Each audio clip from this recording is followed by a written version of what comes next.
ઇતિહાસમાં પહેલીવાર સોનાનો ભાવ 1 લાખને પાર જતા રાજકોટના સોની બજારો ખાલીખમ દેખાઈ રહ્યા છે। 24 કેરેટ સોનાના પ્રતિ 10 ગ્રામનો ભાવ 1,03,200 રૂપિયાએ પહોંચ્યો તો 22 કેરેટ પ્રતિ 10 ગ્રામ સોનાનો ભાવ 90,300એ પહોંચ્યો। 18 કેરેટ પ્રતિ 10 ગ્રામ સોનાનો ભાવ 76,400 પર જોવા મળ્યો। રાજકોટ શહેરના કાલાવડ રોડ પર આવેલી રાધિકા જ્વેલર્સના મેનેજર મુકેશ વેઠલાણીએ કહ્યું છે કે સોનાના ભાવ વધતા ખરીદીમાં મોટો ઘટાડો જોવા મળ્યો। અખાત્રીજની સિઝન ચાલી રહી છતાં ગત વર્ષની સરખામણીએ માત્ર 25 થી 30% ખરીદીનો માહોલ દેખાઈ રહ્યો છે। સોનાના ઇતિહાસમાં પ્રથમ વખત સોનાના પ્રતિ 10 ગ્રામ જે 24 કેરેટનો ભાવ છે તે 1 લાખને પાર સોમવારના રોજ પહોંચ્યો હતો। ત્યારે સતત બીજા દિવસે સોનાના ભાવમાં ધરખમ વધારો જોવા મળી રહ્યો છે અને આજ રોજ સોનાનો ભાવ છે તે 1,03,200ની અંદર જોવા મળી રહ્યો છે, જેની સીધી અસર હાલ અત્યારે આપણે જોઈ શકીએ છીએ સોની બજારની અંદર અને ખાસ કરીને ગોલ્ડ એન્ડ ડાયમંડના જ્વેલરીના જે વિક્રેતાઓ છે તેને ત્યાં જોઈ શકાય છે। ત્યારે આપણી સાથે મુકેશભાઈ છે। મુકેશભાઈ, શું કહેશો ખાસ કરીને સોનાનો ભાવ જે પ્રમાણે વધી રહ્યો છે આ પાછળનું કારણ શું છે? અત્યારે ખાસ કરીને જોવા જાય તો જે છેલ્લા 2-3 મહિનાથી જે માહોલ છે એ એવું આપણે માની શકીએ કે જે અત્યારે ચાઇના યુએસની જે ટ્રેડ વોર કયો કે ટેરિફ વોર કયો એને લઈને આટલો વધારો આવી શકતો હોય એવું આપણે અંદાજ મૂકી શકીએ છીએ। પણ જે છેલ્લા 10-15 દિવસથી જે માર્કેટ ચાલે છે અને જે રીતનો વધારો છે એ ખરેખર પ્રિડિક્ટ થઈ શકે એવું જ નથી કે કયા કારણે આ વધારો છે અથવા તો ક્યાં સુધી આ રેટ પહોંચશે।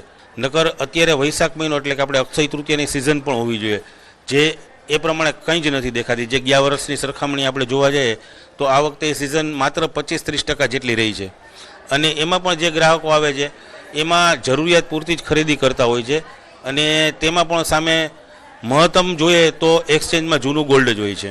આ દ્રશ્યો બતાવવાનો પ્રયત્ન કરી ડિસેમ્બર મહિનાની અંદર જ્યારે ન્યૂઝ 18 ગુજરાતીની ટીમ આવી હતી ત્યારે અહીંયા ગ્રાહકોની ખરીદારોની છે તે ભીડ જોવા મળતી હતી, પરંતુ બીજી તરફ આ દ્રશ્યો છે કે જ્યાં હાલ હવે એકલ દોકલ ખરીદારો છે તે ખરીદી કરી રહ્યા છે। સોની વેપારીઓનું કહેવું છે કે ગત વર્ષની સરખામણીએ હાલ ખરીદી માત્ર 25 થી 30% જ જોવા મળી રહી છે। અંકિત પોપટ, ન્યૂઝ 18 ગુજરાતી, રાજકોટ। ચોમાસા પહેલા જ સાબરકાંઠા તંત્ર સતર્ક બન્યું છે। સાબરકાંઠાના પ્રાંતિજના બોખ તળાવમાં પ્રી મોન્સૂન ડ્રાઈવ યોજાઈ। પ્રાંતિજ ફાયર વિભાગ અને નગરપાલિકાની ટીમ દ્વારા પ્રી મોન્સૂન ડ્રાઈવ યોજાઈ। ફાયર ટીમ અને ઇમરજન્સી 108ની ટીમ ઉપસ્થિત રહી। આગામી ચોમાસાને લઈને પ્રી મોન્સૂન ડ્રાઈવનો કાર્યક્રમ યોજ્યો। દરિયાનું પાણી બ્લુ કલરનું હોય છે, પરંતુ પોરબંદરનો દરિયો ગુલાબી કલરનો જોવા મળતા લોકોમાં ભારે આશ્ચર્ય જોવા મળ્યું। અસ્માવતી ઘાટથી લઈને પોરબંદર ચોપાટી સુધીના દરિયાનું પાણી ગુલાબી કલરનું જોવા મળ્યું। જેતપુરના કેમિકલયુક્ત પાણી દરિયામાં ઠાલવવાની યોજના શરૂ થાય એ પૂર્વે પોરબંદરના દરિયામાં આ પ્રકારનું પાણી જોવા મળતા આશ્ચર્ય થયું। પાણી થઈ રહ્યું છે એ અમને ખબર નથી ક્યાંથી આવ્યું, કોને દ્વારા છોડવામાં આવ્યું છે ને આ પાણી કયું છે, કયું કેમિકલ છોડેલું છે એ તપાસ કરનાર અધિકારી અને જવાબદારી કચેરીએ આ બધું કાર્ય કરવાનું હોય છે। આનું જોવામાં આવે કે આ પાણી ક્યાંથી છે। આમાં અત્યારે મચ્છીમાર પણ બીવે છે કે આ પાણીમાં ઉતરવું કે ના ઉતરવું। દરિયાનો જે કલર હોય છે તે મોટા ભાગે જે બ્લુ કલરનો દરિયો છે તે જોવા મળતો હોય છે, પરંતુ આપ જે દ્રશ્યો જોઈ શકો છો કે પોરબંદરનો જે દરિયો છે તે અત્યારે ગુલાબી કલરનો લાગી રહ્યો છે। આખો જે પિંક કલરનો જે આ દરિયો છે તે દરિયો જોવા મળતા જે માછીમારો જે છે તેમજ જે આસપાસના જે વિસ્તારના લોકો છે તે પણ હાલ ભારે આશ્ચર્યમાં જોવા મળી રહ્યા છે કે આ જે પાણી છે આખું જે દરિયાનું એ ગુલાબી પાણી કયા કારણોસર થયું છે।